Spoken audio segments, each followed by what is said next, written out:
Oui, sans surprise, ici le porte-parole de la commission électorale indépendante a déjà donné les résultats de 71 circonscriptions et le président sortant, Alassane Ouattara, est en tête dans chacune d'entre elles. D'ailleurs, Jean-Louis Billon, un autre candidat de cette élection présidentielle, vient de reconnaître sa défaite. Je vous propose de l'écouter. Il était au micro de nos confrères de la télévision nationale, la RTI.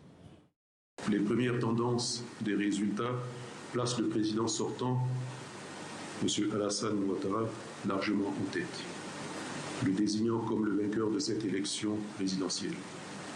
Je voudrais, en mon nom personnel et au nom du Congrès démocratique, lui adresser mes vives félicitations pour sa réélection.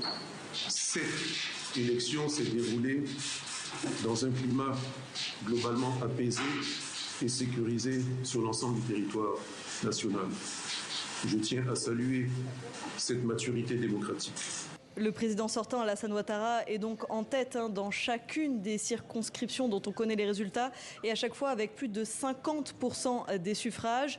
Son parti, le RHDP, voulait faire de cette élection un coup KO et effectivement, Alassane Ouattara semble se diriger vers ce 4e mandat et avec des scores parfois très très hauts, notamment dans le nord du pays qui est majoritairement acquis à sa cause. On compte parfois plus de 99% des voix pour le président Alassane Ouattara, par exemple dans les départements de Kani, de Kong ou d'Odiéné. Et donc forcément, les scores sont beaucoup plus faibles pour les autres candidats, donc Jean-Louis Billon, Simone Ive Ex-Gbagbo, Henriette Lagou et Awa Dondmelo. Donc les scores continuent de se poursuivre toute la nuit.